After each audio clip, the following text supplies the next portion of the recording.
White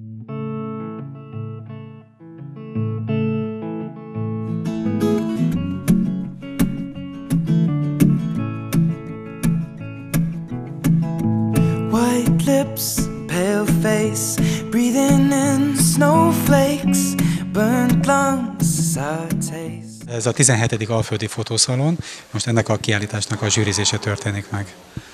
Mik a szempontok, vagy mik voltak az előírások?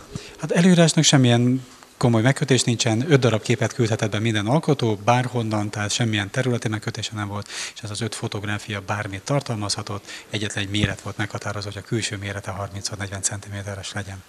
És kik a zsűrik, hiszen úgy látom, hogy nem szentesiek. Természetesen próbáltunk neves fotóművészeket fölkérni a kiállítási anyag zsűrizésére. Baric Katalin, Kassa Gábor és Telek Balázs budapesti fotóművészeket hívtuk meg a kiállítási anyag elbírálására.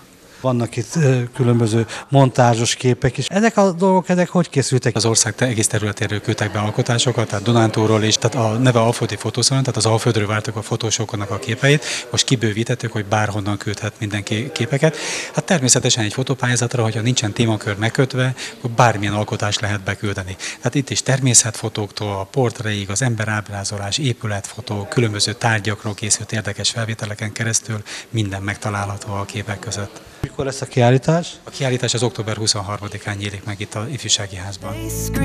The worst things in life come free to us, 'cause we're just under the upper hand. I'm going mad for a couple grams, and she don't wanna go outside tonight. And in a pipe she flies to the motherland, or sells love to another man. It's too cold. Mi volt az ön elképzelése, hogy mi alapján csoportosít, mi alapján válogat? Hát mi most az első körbe tartunk, ahol tehát az a technológia, ha lehet ilyen szót használni erre, hogy most mindegyik alkotótól próbálunk kivenni egy-két képet, ami a legerősebb, vagy ha mindegyik tetszik, akkor meghagyjuk. Ebből lesz egy nagyobb csoport, és akkor így szűkítjük tulajdonképpen, egyre kevesebb kép marad bent, tehát első kör, második, harmadik kör. Ugye a szervezők kérték, hogy 60 képes kollekciót állítsunk össze a kiállításhoz, tehát először megcsináljuk ezt a 60 képet, és aztán a 60 képet tovább szűkítve fogunk eljutni a győztesekig, illetve a díjazottakig. Egy jó kép elkészítésnek mi az alapvető feltétele? Jókor, jó helyen, jó időben? Hát ez is egy recept, igen, én ezt elfogadom. Hát, igen, de hát ennek rengeteg feltétele van, igazából nincs olyan recept szerintem. Én azt gondolom, hogy koncentrálni az nagyon fontos. Tehát az embernek kell, hogy legyen egy világa, kell, hogy legyen egy koncentrációja ahhoz, hogy észrevegye a dolgokat, és hogy szépen meg tudja csinálni. Ez az egyik legfontosabb szerintem. Befejezésül hogyan van megelégedve a felhozatallal? Hát elég vegyes anyag, tehát nagyon sokféle kép van, nekem is még tisztulnia kell, hogy aztán, hogy melyik irány az, amit jobban preferálunk, de szerintem egy ilyen pályázatnál ez normális, tehát szerintem elég sok kép van, elég színvonalasak a képek, természetesen van jobb meg rosszabb, de hát ugye ez a mi dolgunk, hogy kiválasszuk a jobbakat. Slowly sinking, wasting, crumbling like pastries, and they scream the worst things in life come free to us, 'cause we're just under the upper hand.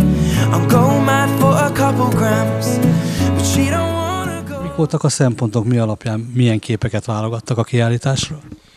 Hát most még nagyon úgy érzem, az elejének a közepén vagyunk körülbelül, tehát az első szortírozásnak a felénél, mondjuk így, tehát mindannyiunk végignézte a képeket, nagyon sokféle, tehát ugye nincs semmiféle kötöttség, se tematika, se technika, se ilyesfélék, úgyhogy nagyon-nagyon színes az anyag, és hát nagyon figyelni kell. Tehát nagyon figyelni kell arra, hogy mindenféle mi is kötetlenül tudjunk válogatni a képekből, tehát hogy ne akadjon ki valami előkép egyből, hanem hogy mindenféléből engedjünk egyformán.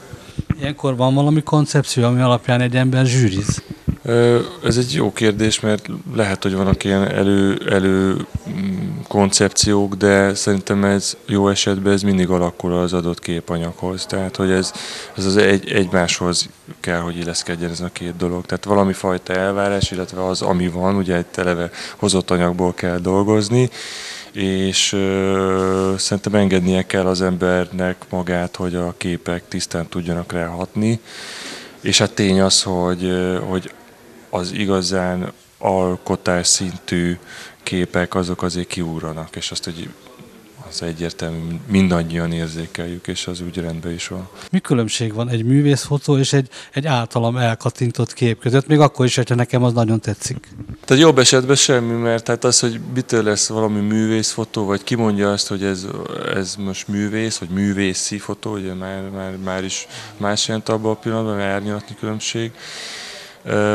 Szerintem bárhol képződnek olyan képek, amelyek értékesek. Egy kép sok szempontból lehet értékes számunkra. Lehet számomra, csak számomra értékes egy kép, és vannak azok a képek, amelyek azon kívül, hogy valamilyen értéket képvisel, de másoknak is értéket képvisel azáltal, hogy mond valamit.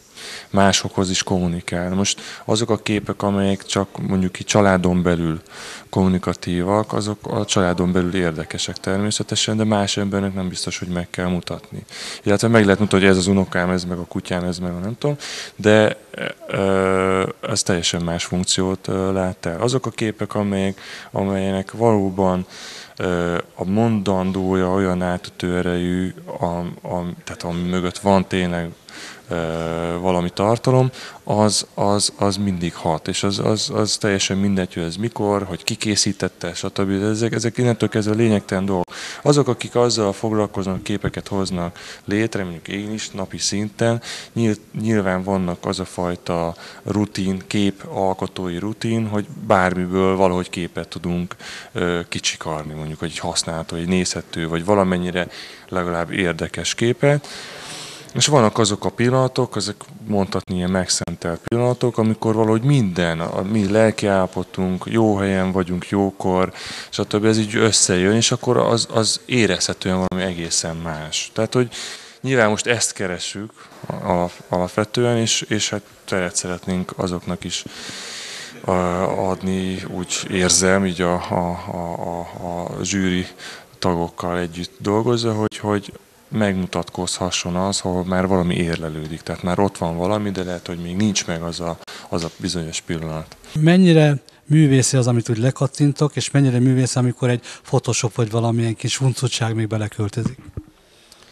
Igazából annyira szabad, tehát hogyha az alkotás folyamata, vagy az alkotó művészet felől nézem, akkor nincs semmiféle megkötés, amit most ez szabad vagy nem szabad. Az a kérdés alapvetően, hogy az a valami, hogyha én ránézek egy képre és kapásból az jön le, hogy na ez az effekt van rajta, ez így van eltorzítva, ez meg úgy van megcsinálva, az nem igazából marad alkotás. Az a kép, ahol nem is érdekelnek ezek a részletek, mert ránézek és hat ez a kép, az ott rendben van. Tehát, hogy bármit lehet, tehát teljesen szabad.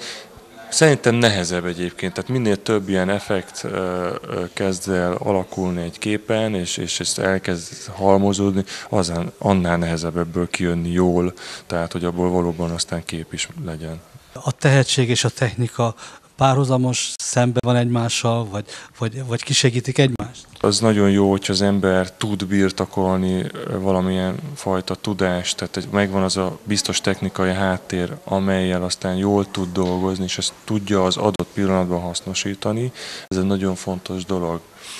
És egy másik dolog az, hogy beszélni kell képekről, mert muszáj beszélni róluk, kommunikáljunk róluk, és minél többet tudjunk megfejteni a látott képekről, és ezek is épülnek időről időre.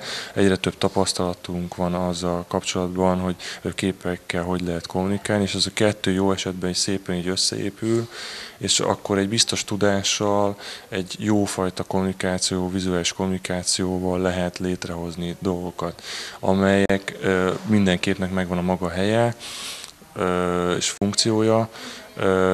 Tehát ez a kettő az a legjobb, hogyha ez támogatja egymást. Tehát az nagyon nagy probléma, valakinek nagyon jó szeme van, de nem tudja megoldani a technikailag nem felkészült, vagy egyszerűen fogalma sincs, hogy kell megoldani, de vannak elképzelései.